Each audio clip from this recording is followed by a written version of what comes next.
Good afternoon, everybody. How's everyone doing? All good? Fantastic. Okay, we've got some book reviews to do, and there's only three I'm going to do today. I've got in my list is the first issue of three, Superman: The Last Family of Krypton. Okay. We've also got Brightest Day number 7. That, and another from the Brightest Day event is The Flash. I'm going to start off with this one. Okay, if you've been reading the Flash series within Brightest Day, you'll know that a group known as the Renegades, they're like the good guys of the 25th century, just like the Rogues, but obviously they're the reverse, the other side. You know, they're the reverse version of the Rogues, because the 25th century is where Professor Zoom, the Reverse Flash, is from. So in this comic, what's happened is this is the 4th issue. The Flash is under arrest for committing a murder in the 25th century, and that's why the Renegades have come back to arrest him, basically. But Barry Allen has no idea what the crime is for and why he's being arrested. Apparently it's some sort of mistake, but it soon becomes apparent as to why Barry Allen is likely to commit such a crime in the future. So this particular issue does open up the story a bit more. One of the members of the Renegades actually ends up telling the Flash, which it's actually against their law to even divulge any information, such as what the person's going to do in the future. Excuse me. So it changes things pretty much, almost dramatically. So get a copy if you haven't. Read it, because it does give you some eye openers, is all I can say. Now, Brightest Day number 7. This issue pretty much has now given us an insight as to why the 12 people that were resurrected are actually what the reason they were brought back.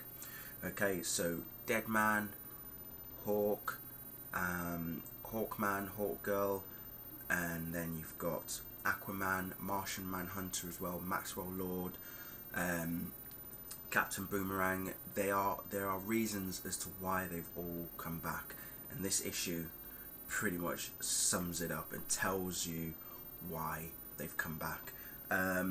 It has now become apparent that Deadman can lift the White Lantern, okay, which was my sort of suspicion that I had at the very beginning of Brightest Day anyway. So, but again, get this issue for yourself, because it really, you will find out a bit more as to why they've all been resurrected. Now, I want to get onto this because this was announced not too long ago by DC.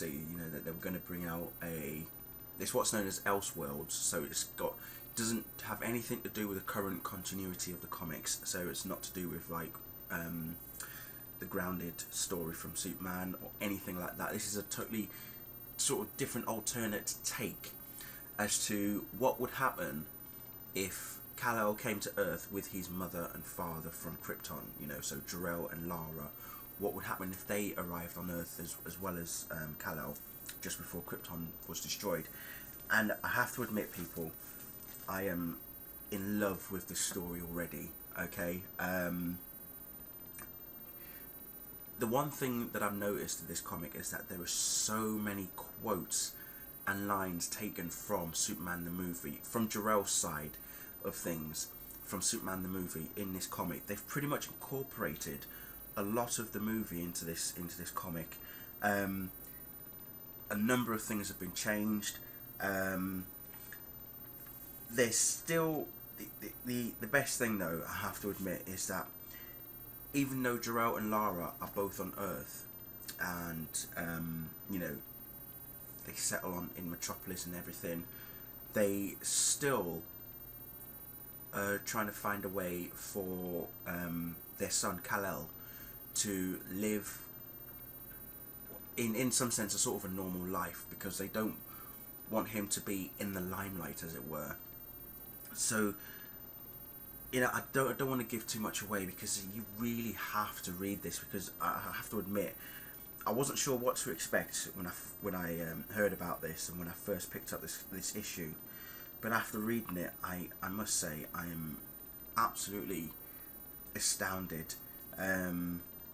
As I say, there's so many quotes taken from Superman the movie.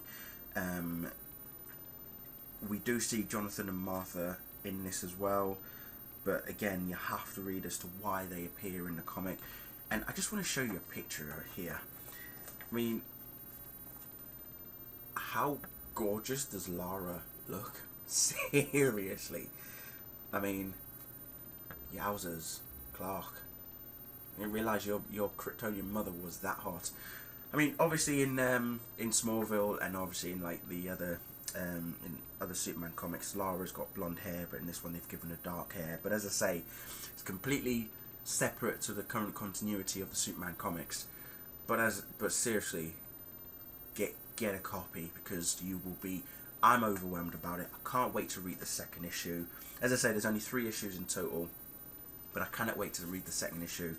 And it's all interesting. It's, you know, we do get Lex in there as well. Lana is also in there, so it's going to be interesting as well, like I say. So I can't wait to see how it unfolds. But that first issue already, yeah, I'm bowled over. That's all I can say. So that's it for the comic reviews for this week. I'm going to see what I can do for next week.